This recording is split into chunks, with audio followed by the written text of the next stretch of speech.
Então, que Deus em Cristo ele possa continuar abençoando a minha e a tua vida, né?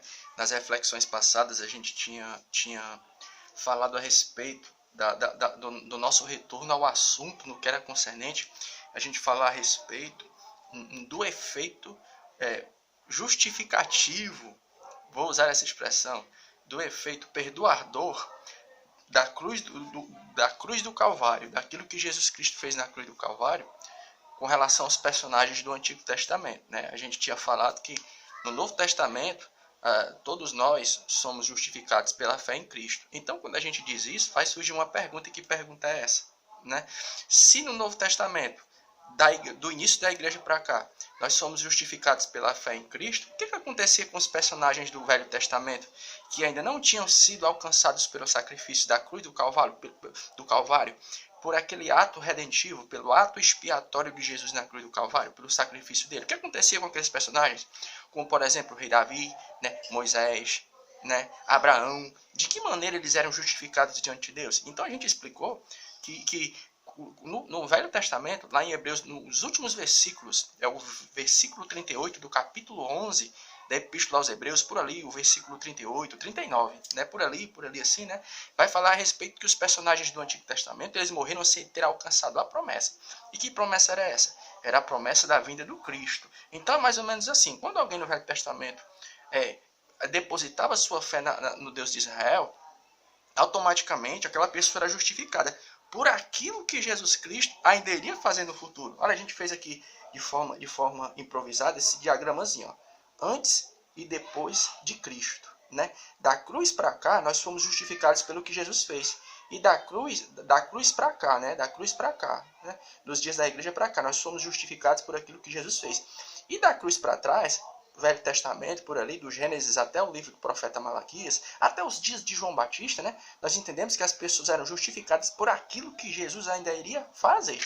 Mas aí quando a gente diz isso, vai surgir outra pergunta. Que pergunta é: se a galera que fazia parte da chamada comunidade israelita era justificada por aquilo que Jesus iria fazer, o que acontecia com os outros povos que não faziam parte ali da chamada comunidade de Israel? Deixa eu ver se a gente acha aqui, ó. Tá aqui, ó. Os outros povos. O que acontecia com esses povos que não estavam ali ligados à chamada comunidade de Israel? A gente vai recomendar para você a leitura desse livro aqui, ó. Fator Melquisedeque, Don Richardson. Né? O que acontece? Quando você pega esse livro aqui e você pega o texto sagrado presente em Atos dos Apóstolos, capítulo 17, versículo 23, vamos ler Atos dos Apóstolos, capítulo 17, verso 23, que diz o seguinte, ó: porque passando eu, vendo os vossos santuários, achei também um altar em que estava escrito: ao Deus desconhecido. Esse, pois, quem vos honrais, não conhecendo, é o que eu vos anuncio. Atos dos Apóstolos 17, 23. Então as escrituras nos dizem que Paulo estava andando ali no Areópago, né, em Atenas, e ele viu vários altares que tinham sido levantados a várias divindades, né, as chamadas divindades que faziam parte do panteão romano, greco-romano. Aí tinha Júpiter, né, tinha Artemis, Diana dos Efésios, né, e Paulo viu ali um altar, tinha ali escrito, né, altar ao Deus desconhecido. E para você entender como aquele altar... Aí Paulo utiliza aquilo como ponte para começar a pregar, né? Vocês estão vendo aí esse altar que foi levantado ao Deus desconhecido? É desse Deus aí que eu estou pregando. E para a gente entender um pouco a respeito de como Deus se revelava para as nações que não faziam parte da chamada comunidade israelita no Velho Testamento, a gente tem que entender um pouco a respeito da história do altar desconhecido. Se volta um pouco, antes de Paulo, antes do Antigo Testamento, 600 anos antes, conta-se que em Atenas surgiu uma grande praga, né? Uma grande praga. Aí saiu morrendo gente de todo jeito com aquela praga. E a galera que fazia parte da chamada comunidade dos atenienses começou a fazer sacrifícios e adorar vários deuses, né? E nenhum dos deuses respondeu à oração e a praga continuou. Aí alguém se lembrou de um sujeito, 600 anos antes de Paulo colocar os pés em Atenas, né? Alguém lembrou de um homem chamado Epimênides. Ah, vocês estão lembrando? Só está faltando um deus que a gente ainda não cultuou. Vamos chamar Epimênides, porque ele fala de um Deus desconhecido, que a gente não adora. Vamos chamar Epimênides. E eles mandaram chamar esse sujeito, Epimênides, né? E Epimênides, eles começaram a dizer: olha, Epimênides, está rolando uma praga aqui muito grande em Atenas, né? E está todo mundo morrendo e nós já sacrificamos a todos os deuses, cultuamos a todos os deuses, e o problema não cessou, né? Então o que acontece? Só está faltando o teu. E a gente queria saber aqui o que é que o teu Deus tem a dizer, né? O Deus que tu diz que tu adora, Epimênides. E a história nos conta que Epimênides ele deu uma direção para o povo. Faça o seguinte, vocês peguem algumas ovelhas ali na colina de Marte, peguem algumas ovelhas, as ovelhas em jejum, e coloquem ali, lá embaixo, onde não tem nenhum altar a esses outros deuses, onde tem um local que tem uma pastagem muito verdejante. Vocês soltem essas ovelhas. E o local onde essa ovelha se deitar, sem ela comer nada, vocês vão fazer o seguinte, vocês vão levantar um altar ao Deus que eu sigo, ao Deus que eu acredito, e vocês vão sacrificar aquela ovelha ali. E eles fizeram assim, alguns duvidaram, como é que pode? Aí eles pegaram algumas ovelhas, né, soltaram no alto da colina e elas desceram. E foi como o Epimênides falou, as ovelhas foram se deitando, se curvando lá, e eles pensaram, como é que pode, rapaz, se fosse somente uma, tudo bem, mas várias se curvaram aqui, né, e elas se curvaram sobre o pasto, e eles seguiram a direção de Epimênides. Conforme as ovelhinhas, no local onde as ovelhinhas foram se deitando sobre o pasto, eles levantaram um altar ao Deus desconhecido, né, e ali eles sacrificaram aquela ovelhinha. E conta que a história que no outro dia a praga cessou, né? Isso aí aí passaram alguns anos, Paulo dá de cara com um daqueles altares e dizia assim, vocês estão vendo?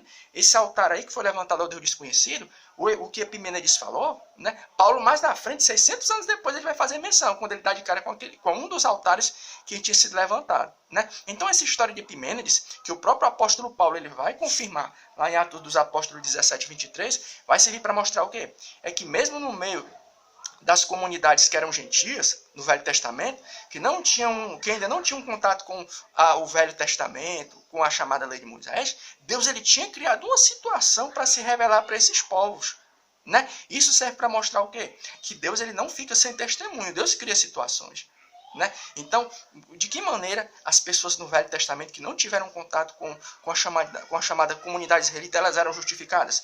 Eram assim, Deus criava situações, né? Deus se revelava, como ele fez para Epimênides. Nós até recomendamos mais uma vez a leitura desse livro aqui, ó, Fator Melquisedeque, que o próprio Melquisedeque, que teve um encontro com Abraão, foi outro exemplo de outro gentio, né, que também teve um encontro com o Deus de Israel, né? Então isso tudo serve para mostrar o quê? Que Deus não fica sem testemunho. Deus criava situações para que da mesma maneira que os israelitas eram justificados pela fé, essas pessoas também, que faziam parte das chamadas outras comunidades, as comunidades gentias, também tiveram acesso a essa revelação. E com certeza teve muitos momentos em que Deus ele se revelou e para essas pessoas que não faziam parte da chamada comunidade israelita, mas só que não estão registradas na Bíblia. A história de Melquisedeque e a de Epimênides são apenas algumas coisas que nos dão uma base para a gente formar essa ideia, né? E Paulo ele também vai falar a respeito disso, né? Que Deus ele não fica sem seu testemunho. Deus ele se revela por intermédio da natureza, por intermédio da lei da consciência. Tudo isso serve para quê? Para mostrar que Deus, independente da circunstância, da situação, ele sempre cria uma situação para se revelar para as pessoas, né? Então era assim, né? A gente falou aqui a respeito de como as pessoas que não faziam parte da chamada comunidade israelita, se elas não tinham contato com o povo de Israel, como é que elas eram justificadas? Nós mostramos, né, que Deus criava situações para se revelar para essas pessoas, mesmo elas estando distantes da chamada comunidade israelita. Amém.